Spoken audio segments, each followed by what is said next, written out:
that had Hitler been here, he would surely have been rejected.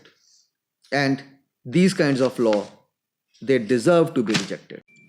दोस्तों, कल सदगुरु जी का वीडियो देखा जिसमें उन्होंने कहा कि जो स्टूडेंट्स हैं और जो देशवासी हैं उन्होंने जो CAA है, सिटीजनशिप अमेंडमेंट एक्ट, इसको पढ़ा तक नहीं है और सड़कों पर उतर आए हैं इसके अगेंस्ट प्रोटेस्ट करने के लिए। जाहिर सी बात है कि सारा देश वकील नहीं हो सकता, सारा देश इस चीज़ ऐसे भी नहीं है कि सबने खुद ही पढ़कर जाना होता है, लोग भी उनको जो साथ वाले होते हैं वो गाइड करते हैं।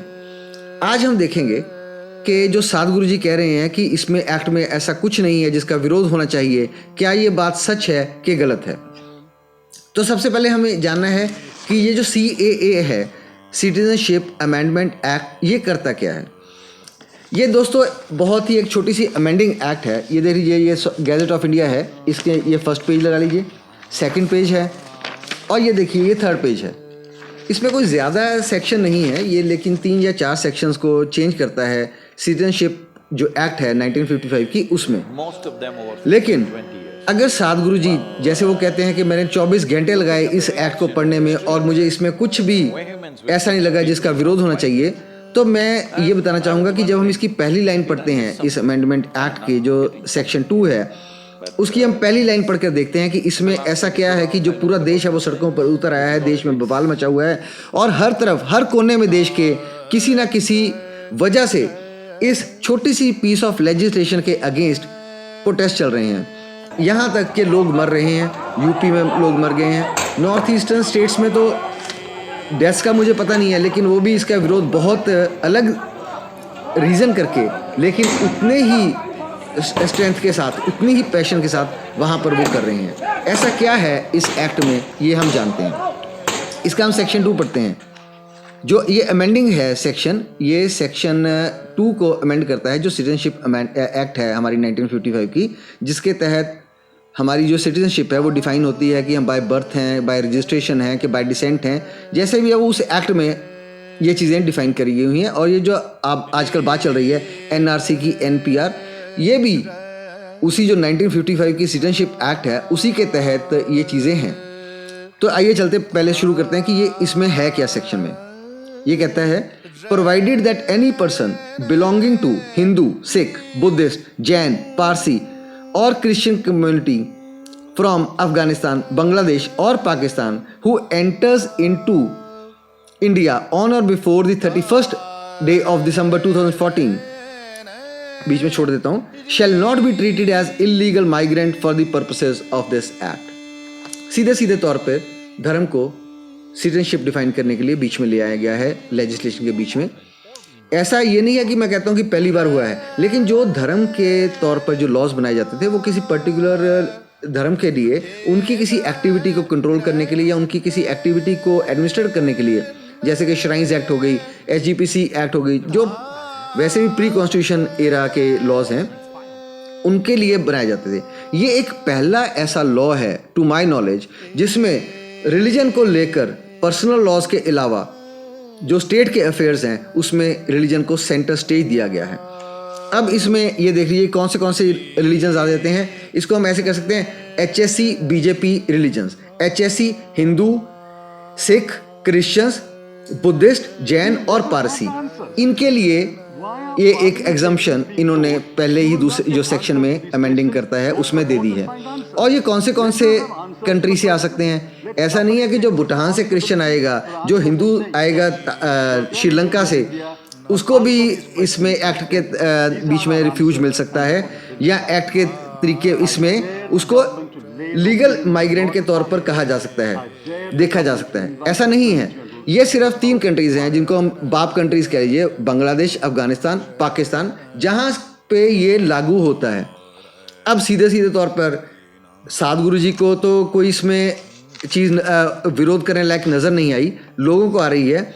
हम पहले देखते हैं कि लोग जो इनको सपोर्ट कर रहे हैं, इस पीस ऑफ लेजिस्लेशन को जो सपोर्ट कर रहे हैं, जिसमें यह भी कहा गया है कि जो शेड्यूल है एक्ट का उसको भी अमेंड किया जा रहा है, और जो ये HSC BJP रिलीजन्स हैं जो बाप कंट्री से आएंगे लोग, इनके फॉलोअर्स, उनके लिए जो सिटीजनशिप लेने का अवधि होगी वो महज 5 साल होगी age compare to 11 years for other people, other may be Muslims और हिंदूज फ्रॉम अदर कंट्रीज।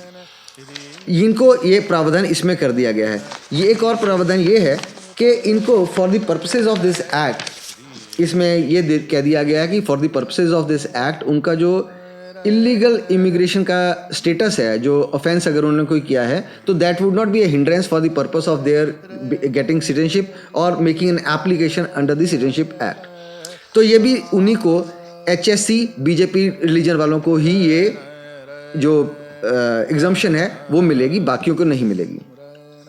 अब देखते हैं कि ऐसा क्या है, क्या कह रहे हैं लोग जो इसको सपोर्ट कर रहे हैं। वो सबसे पहले ये कह रहे हैं कि ये तो हमने जो रिलीजन है इन बाप कंट्रीज़ के, बांग्लादेश, अफगानिस्तान, पाकिस्तान, वहाँ पे जो परसिक्यूशन हो रहा है रिलीजन के बेसिस पे, और जो लोग वहाँ के अफेक्टेड हैं, जो ये HSC बीजेपी रिलीजन्स हैं, उनके जो फॉलोअर्स हैं जो इंडिया में आ गए हैं या आ रहे हैं या आएंगे, उनको सपोर्ट करने के लिए ये चीज़ है। तो एक उनकी आर्गूमेंट है कि ये हम उनको रिलीजियस परसिक्यूशन से उनको निजात दिलाएंगे, उनको इस चीज़ से जो इफेक्ट है उस चीज़ से हम उनको एक तरह से उनको शक्कर देंगे, हम उनको एक तरह से सहारा देंगे उनके जो उस स्टेट में जहाँ पर वो उनको परसिक्यूट किया जा रहा है। सेकंड उनकी आर्गूमेंट है कि ये रिफ्यूजी हैं, कि अगर हमारे कंट्री में कोई आ रहा है तो हमारी कंट्री का फ़र्ज़ बनता है कि हम उनको ख्याल रखें, और हमारे ही धर्म के वो लोग हैं तो इसलिए हमारा ख्याल उनके रखने का फ़र्ज़ बन जाता है। ये उनकी आर्गूमेंट है जो इस पीस ऑफ लेजिस्लेशन को सपोर्ट कर रहे हैं। अब लेकिन ये है कि इतने लोग जो सड़कों पर उतर आए हैं वो ऐसा क्यों कर रहे हैं, उनका क्या जा रहा है। ऐसा कहा जा रहा है कि ये हिंदुस्तानी नागरिकों को फ़र्क ही नहीं डालता। अरे भाई, आपने कह दिया और हम मान लें? इसमें साफ साफ आपने क्या करा है, आपने एक शुरुआत कर दी है एक ऐसे दौर की जिसमें religion would be play a centre stage in the laws. आज पार्लियामेंट ने ये लॉज बनाए हैं कि इस तरह से हम सिटीजनशिप देंगे, कल जॉब्स के लिए इस तरह से बन सकते हैं, परसों स्टेट लेजिस्लेचर जहाँ पर जो मेजॉरिटी होगी, अगर मुस्लिम मेजॉरिटी है तो वो अपने हिसाब से लॉज बना लेंगे, और हिंदू मेजॉरिटी है, क्रिश्चियन मेजॉरिटी है तो वो अपने हिसाब से लॉज बना लेंगे। अगर जुडिशरी ने इनको नहीं रोका तो ये स्थिति इसी तरफ जाएगी। इनकी आर्गूमेंट्स क्या हैं जो सड़कों पर आकर इस कानून का, जो नया कानून है, नए तरीके का एक कानून है, उसको विरोध कर रहे हैं। उनकी क्या आर्गूमेंट्स हैं? जो इस लेजिस्लेशन का, इस नए कानून का, ये जो नए तरीके के ये कानून बना रहे हैं उसके अपोज कर रहे हैं, उनमें उनके कारण अलग अलग हैं। सबसे पहले ले लीजिए जो नॉर्थ ईस्टर्न्स हैं, वो इसलिए इस कानून को अपोज कर रहे हैं कि जो वहाँ से इन्फ्लक्स हुआ है बांग्लादेशी, बंगाली स्पीकिंग रिफ्यूजीज़ का, वो कह रहे हैं कि ये हमारा जो कल्चर है और जो हमारी आइडेंटिटी है उसको ये जो इनका इन्फ्लक्स है वो तहस नहस कर देगा। अगर आप इन सबको सिटीजनशिप दे देंगे एन मास, तो हम कहाँ जाएंगे? हमारी लैंड है उसमें तो ये लोग आके बस गए हैं। उनका कारण जो नॉर्थ ईस्टर्न्स हैं, जो असम में हो रहा है, वो इसलिए हो रहा है कि इनको किसी को भी ना दो, चाहे वो ये HSC बीजेपी रिलीजन है या मुस्लिम है, दोनों को ही ना दो। ऐसा आप कानून बनाओ ही ना, इनको वापस भेजो जहाँ से ये आए हुए हैं। नॉर्थ ईस्टर्न ये कह रहे हैं। सेकंड नंबर पे अगर हम देखें कि कौन अपोज कर रहा है, तो वो है जो मुस्लिम समुदाय। मुस्लिम समुदाय इसलिए इसको अपोज कर रहा है क्योंकि मोदी जी ने, या कह लीजिए जो प्रेजेंट गवर्नमेंट है हिंदुस्तान की, उसने इस CAA को, सिटीजनशिप अमेंडमेंट एक्ट को बेस बनाकर NRC आगे करना है। अब इसमें जो HSC बीजेपी रिलीजन्स हैं उनको तो एग्जम्पशन दे दी गई है कि आपको तो हम मान लेंगे कि आप लीगल इमिग्रेंट्स हो, आप बिल्कुल ठीक हो। तो बचेंगे कौन? जो मेजॉरिटी बचेगी वो बचेंगे जो मुस्लिम हैं, इमिग्रेंट्स हैं। और सेकेंडली वो भी जो मुस्लिम यहाँ के लोग अब प्रूव नहीं कर पाएंगे, किसी भी तरीके से प्रूव नहीं कर पाएंगे कि हम हिंदुस्तान के मूल निवासी हैं। ऐसा डर किसी को भी हो सकता है क्योंकि कई चीज़ें, कई हिंदुस्तान में ऐसे लोग बसते हैं जिनके पास कोई कागज़ वगैरह होते ही नहीं है, जिनके पढ़ाई नहीं है, पढ़ाई लिखाई नहीं है, कोई गवर्नमेंट जॉब नहीं है। वो उनको ये डर है कि कहाँ से हम ये जो कागज़ हैं वो लाएंगे, और हमारी भी जो नागरिकता है उसके ऊपर भी प्रश्न चिन्ह लगाकर हमें बहुत देर तक ये जो डिटेंशन सेंटर बड़े बड़े बन रहे हैं उनमें किसी ना किसी में डाल दिया जाएगा और हमें तंग परेशान किया जाएगा। तो ये जाहिर सी बात है, जब हम इनको अलग अलग कर देंगे HSC BJP रिलीजन्स को मुस्लिम समुदाय से, और हम कहेंगे कि जो मुस्लिम वाले हैं वो तो इलीगल हैं, HSC BJP इमिग्रेंट्स जो हैं वो लीगल इमिग्रेंट्स हैं, तो निश्चित तौर पे परेशानी अगर किसी को होगी तो वो मुस्लिम समुदाय को ही होगी। और मुस्लिम समुदाय को इस चीज़ से कोई सहारा नहीं मिल रहा कि जिस तरह से यूपी में लोग जो पुलिस वाले हैं वो उनके घर के अंदर जा जाकर एक अनकॉन्स्टिट्यूशनल तरीके से, क्योंकि किसी की जाके आप इवन उनके घर के बाथरूम में जाकर उनकी फ्लश वगैरह भी तोड़ दो, जैसा कि उस पर BBC पे देखने पे मिला है, ये तो कहीं नहीं लिखा, किसी भी पुलिस मैनुअल में नहीं है, कानून में तो छोड़ ही दीजिए, ये किसने इनको डायरेक्शन दे दी कि आप ऐसे काम करिए। तो मुस्लिम समुदाय इस चीज़ से डरा हुआ है, उनका इस चीज़ का विरोध करना स्वाभाविक है। जो प्रेजेंट गवर्नमेंट है वो उनको ये चीज़ नहीं समझा पाई कि किस तरह से जो यहाँ के नागरिक हैं वो परेशान नहीं होंगे, और सिर्फ वही परेशान होंगे जो मुस्लिम बांग्लादेश से या किसी भी और कंट्री से, जो बाप कंट्रीज़ हैं, बांग्लादेश, अफगानिस्तान, पाकिस्तान, यही मेजॉरिटी मुस्लिम मेजॉरिटी हैं, तो ये ही परेशान होंगे, लेकिन यहाँ का नागरिक परेशान नहीं होगा। जो तीसरे लोग हैं जो बहुत मेजॉरिटी में हैं, जो अपोज कर रहे हैं, वो हैं, उनको हम कह सकते हैं कि कॉन्स्टिट्यूशनलिस्ट्स, जो कह रहे हैं कि जो हमारी मूल बेसिक जो स्ट्रक्चर है कॉन्स्टिट्यूशन का, उसको इफेक्ट किया जा रहा है इस लॉ के ज़रिए। ये एक इस तरह का डायनामाइट है जो फिट कर दिया गया है कि अगर इसको पास कर देती है जुडिशरी, तो ये एक छोटा सा ये डायनामाइट पूरे कॉन्स्टिट्यूशन की बिल्डिंग को ध्वस्त करके रख देगा बहुत थोड़ी ही देर में। ये ना केवल और ऐसे कानूनों को जन्म देगा, और उनको भी सही ठहराना पड़ेगा, क्योंकि अगर आपने एक कानून को जो रिलीजन के बेस पे डिस्क्रिमिनेट करता है, और ये बड़ी क्लियर डिस्क्रिमिनेशन है, इसमें कोई दो राय नहीं हो सकती कि ये डिस्क्रिमिनेटरी नहीं है, ये डिस्क्रिमिनेटरी है, ये बिल्कुल डिस्क्रिमिनेटरी है, और वो गवर्नमेंट मान रही है कि ये डिस्क्रिमिनेटरी है। अगर अदरवाइज ये ऐसे भी लिख सकते थे, अगर इन्होंने रिफ्यूजी को देना होता या रिलीजियसली परसिक्यूटेड माइनॉरिटीज़ को देना होता, तो ये HSC BJP जो रिलीजन्स हैं इनको लिखने की बजाय सिंपली यहाँ पर रिफ्यूजीज़ और रिलीजियसली परसिक्यूटेड माइनॉरिटीज़ भी लिखा जा सकता था।